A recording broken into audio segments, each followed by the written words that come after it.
One thing that has pained me as someone who helps women and has talked with women and served women over the years is having a woman sit before me and say, I don't have any friends, or I only have a few friends, but I wouldn't tell them any of this stuff that I'm sharing with you about my intimate life and what goes on in the bedroom. Or the worst one, I don't have any female friends because I get along much better with guys and I feel much more comfortable, and that's just the way it is. I'd rather hang with the boys than hang with the women.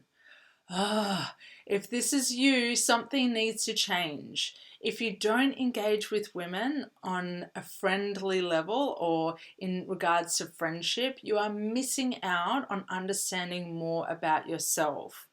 When women are in healthy dynamics with each other, we move through life mirroring each other and showing each other how we can elevate our lives, how we can step more into our womanhood, how we can be more in flow and in pleasure.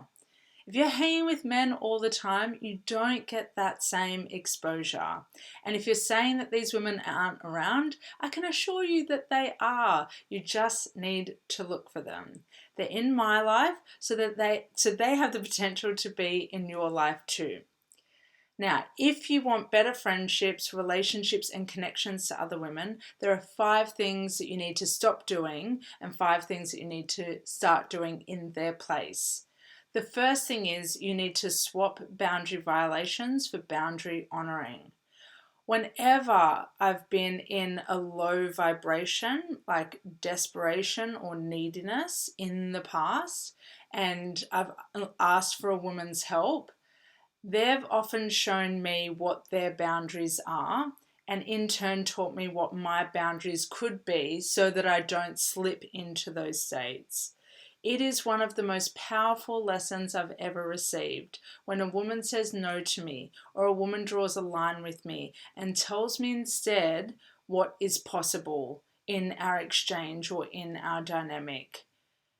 I can't emphasize this enough. If you're noticing that your boundaries are being crossed a lot of the time, if you notice that you feel like people are pushing you too far, I really want to ask, are you doing that with other women? Are you not respecting their time or their energy or their worth? Start respecting them, they respect you back, and then you show other people in your life what it is to respect and uphold your boundaries. It's really, really powerful. Do it. Start now. The second thing you need to stop doing is you need to stop being in tend and befriend mode, and you need to swap that with calm connection. If you don't know what tend and befriend is, it's a primal brain fear response where we move through life being very, very worried and overly preoccupied with how people perceive us. What we do from that place is we act overly nice, or we move through life just trying to placate people so that there are no negative ramifications that we experience, so that nothing negative comes back to us, so that everyone says, oh, they're such a nice person. But the cost is your energy, your sanity, your time, your money.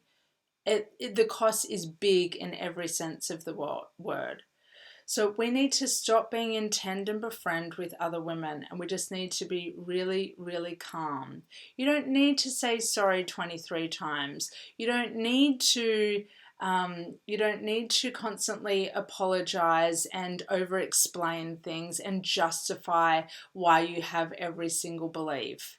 When you're in that interaction with someone and they're in that state, it can make it really hard to connect with them because you're not feeling that they're sure of themselves. You're not feeling that they're confident in themselves. You're on the receiving end of a lot of insecurities and doubt, and they actually block connection from happening. So please don't default into martyr mode, people-pleasing mode in your relationships with other women.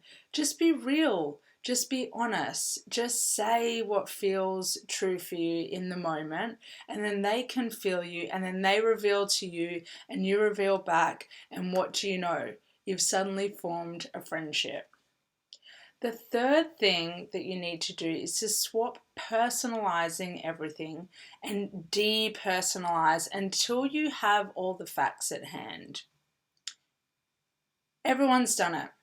You reach out to someone and they don't write back, or the way that they write back is really curt, or they seemed really checked out on the phone and they didn't seem very interested in what you had to say. And we immediately think, what have I done wrong? How have I not been good enough? What could I have done better? Before you have all of the information, try to take yourself out of the equation, because 9 times out of 10, it's not about you. You haven't done something wrong. It's that she's experiencing something heavy or deep, or she's experiencing grief, and she just hasn't chosen to share it with you yet. Case in point, earlier this year, I had a friend of mine who just disappeared off social media. My first thought was, what have I done wrong? Like, what has she blocked me? I was like combing over our last interaction, our last phone call, wondering what I did wrong. Moral of the story is we ended up reaching out to her. I say we, it was my husband and I, because he couldn't find her on social media either. We reached out to her through another channel and ended up finding out that she just wanted to totally disable her social media for a while and just cut the noise because she'd been sick. That was it. It had nothing to do with me. And instantly my body went into, what have I done? How could I have been a better friend to her? Oh my gosh, I went to send her a message and I didn't send her a message. It just went to this very fearful place. And we don't want fear in friendship. It doesn't have space.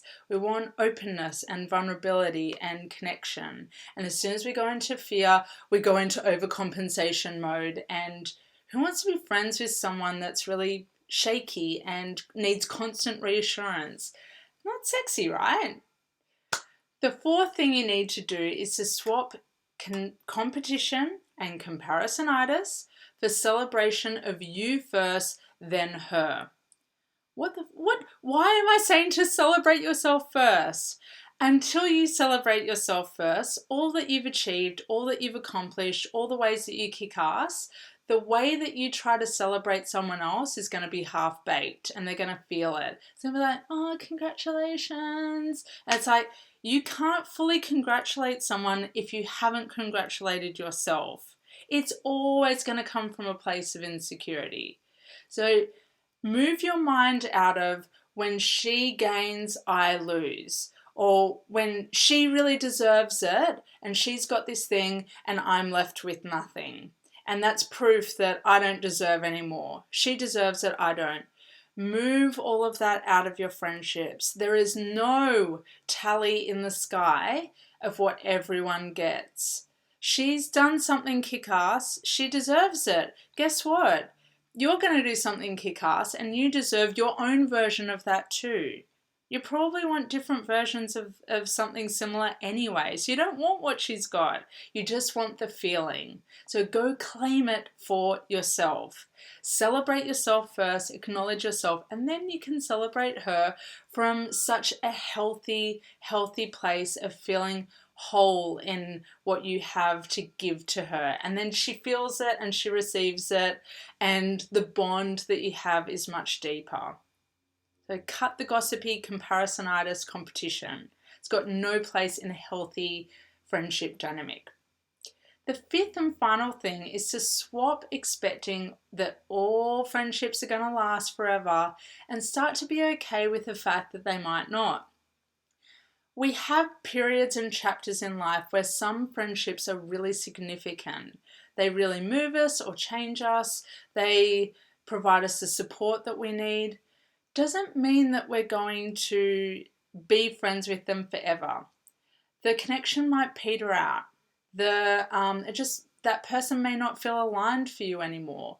They might go through a significant life change. You go through a significant life change, and you're just not on the same page anymore. But you were for that period of life.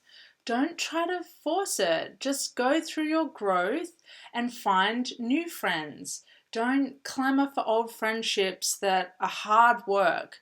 Friendship should not be hard work. There should be some effort, yes, to just reach out and touch base and keep in contact, but not hard work and not like, oh, it's like gritting my teeth to meet up with this person. I'm not looking forward to it, and when I'm there I don't enjoy myself. That's a friendship that just needs to go to the graveyard. So let go of those old friendships. And my mission in life is for women to have deep connections. It's a big part of my personality profile. And it's why I stepped into work where I listen to women and I support women. I live for this and I love it. And if you think that your dynamics could change with women, check out the comment below this video to see what I have on offer for you to step out of those crappy, fear-based, shaky dynamics and step into some really lush, like gorgeous, celebratory dynamics with women. You're worthy of it. You have so much to give. You've got so much inside that other women want to see, because then they learn from you as well. And that's the power of our female friendships. So do yourself a favor and step into one of my beautiful offerings today.